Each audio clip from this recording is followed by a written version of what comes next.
నమస్కారం. ఈరోజు సౌత్ నియోజకవర్గంలో నేను ఉమ్మడి అభ్యర్థిగా తెలుగుదేశం, జనసేన, బీజేపీ ఉమ్మడి అభ్యర్థిగా నామినేషన్ వేశాను. ఈ నామినేషన్ ప్రక్రియకు అశేష జనవాహిని వచ్చినటువంటి విశాఖపట్నం సౌత్ ప్రజలందరికీ నా హృదయపూర్వకమైన ధన్యవాదాలు. నన్ను ఆశీర్వదించడానికి వచ్చిన ప్రతి ఒక్కరికి మనస్ఫూర్తిగా ధన్యవాదాలు. శ్రీ భరత్ గారు ఎంపీ క్యాండిడేట్, అలాగే ఎలగపూర్ రామకృష్ణబాబు గారు తూర్పు ఎమ్మెల్యే క్యాండిడేట్, అలాగే మా కందుల నాగరాజు గారు, అలాగే మా చిత్రం సుధాకర్ గారు, నాతో పాటు వచ్చినటువంటి మా కార్పొరేటర్లు, మా నాయకులు అందరికీ పేరు పేరున మనస్ఫూర్తిగా ధన్యవాదాలు. ఇవాళ విజయోత్సవ ర్యాలీ లాగా వచ్చి ఇంటికి ఒకరు వచ్చి నన్ను ఆశీర్వదించినందుకు ప్రతి ఒక్కరికి కూడా మనస్ఫూర్తిగా ధన్యవాదాలు. నాకు అవకాశం ఇచ్చినటువంటి పవన్ కళ్యాణ్ గారికి, అలాగే చంద్రబాబు నాయుడు గారికి, అలాగే బీజేపీకి మనస్ఫూర్తిగా ధన్యవాదాలు. సౌత్ని విశాఖపట్నంలో మొట్టమొదటి గిఫ్ట్గా నేను ఇస్తానని చెప్పేసి వాళ్ళకి హామీ ఇస్తా ఉన్నా. అద్భుతమైన మెజార్టీ సాధించి గిఫ్ట్గా ఇస్తాను.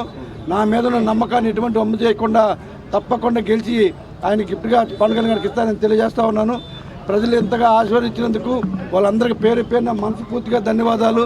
ఇవాళ ఒకటే ప్రజల నినాదం, సైకో పరిపాలన పోవాలి, చంద్రబాబు నాయుడు గారి ఆధ్వర్యంలో ఒక మంచి ప్రభుత్వం రావాలి, పవన్ కళ్యాణ్ గారు, మోడీ గారి ఆశీస్సులతో అద్భుతమైన పరిపాలన జరగాలి, ఈ రాష్ట్రం అభివృద్ధి జరగాలి, ముఖ్యంగా విశాఖపట్నంలో ఐటీ ఇండస్ట్రీ రావాలి, పోలవరం రావాలి, రోడ్లు బాగుపడాలి, ఇండస్ట్రీస్ రావాలి, ఈ ప్రాంతానికి యువత అందరికి కూడా ఎంప్లాయ్మెంట్ దొరకాలి, కాలుష్యం నుంచి సౌత్ను కాపాడాలని చెప్పి ప్రజలు కోరుకున్నారు. కాబట్టి ఖచ్చితంగా వాళ్ళ కోరికలన్నీ కూడా తీరుస్తారని చెప్పి హామీ ఇస్తూ నన్ను ఇంతగా ఆశీర్వదించే ప్రజలందరికీ పేరు పేరు మనస్ఫూర్తిగా ధన్యవాదాలు.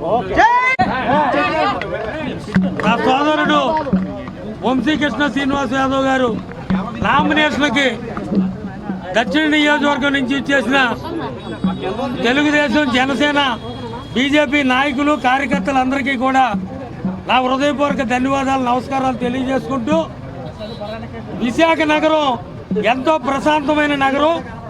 ఈ సైకో జగన్మోహన్ రెడ్డి ముఖ్యమంత్రి అయిన తర్వాత ఈ విశాఖ నగరం ఒక గంజాయి వనంగా, ఒక డ్రగ్స్ వనంగా తయారైంది.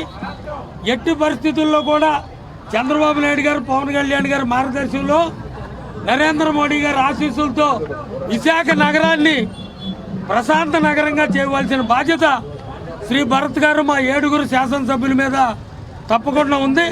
రాగానే మొదటి కార్యక్రమం అదే, మరలా విశాఖ నగరాన్ని ప్రశాంత నగరంగా చెయ్యాలా. ఈ గంజాయి డ్రగ్స్ వలన అనేక మంది యువత దానికి అలవాటు పడి కొన్ని వేల కుటుంబాలు రోడ్డు మీద పడిపోయిన పరిస్థితి. కేవలం ఆ యువతని తప్పుద్రోవ పట్టించారు ఈ సైకో జగన్మోహన్ రెడ్డి పరిపాలనలో. అది మొదటి ప్రాధాన్యతగా తీసుకోవడం జరుగుతుంది.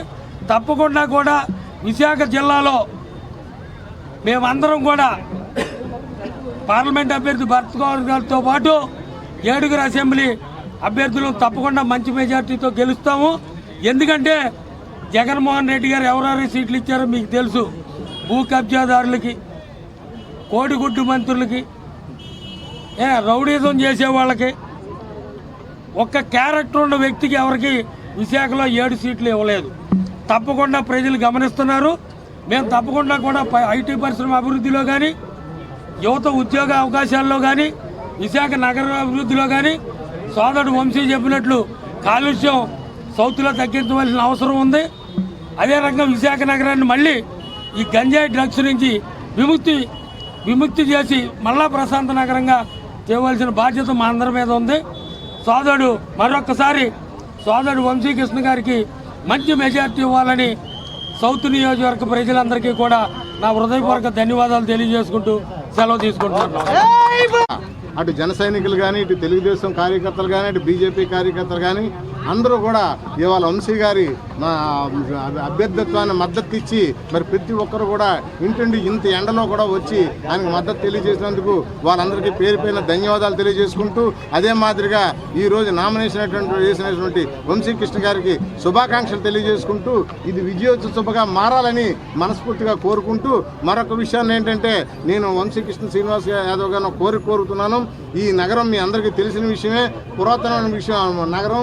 ఈ నగరాన్ని అభివృద్ధి, ఎందుకంటే గతంలో అనేక మంది మరి క్యాండిడేట్లుగా రావడం జరిగింది, గెలిచారు అభ్యర్థులు వాళ్ళందరూ.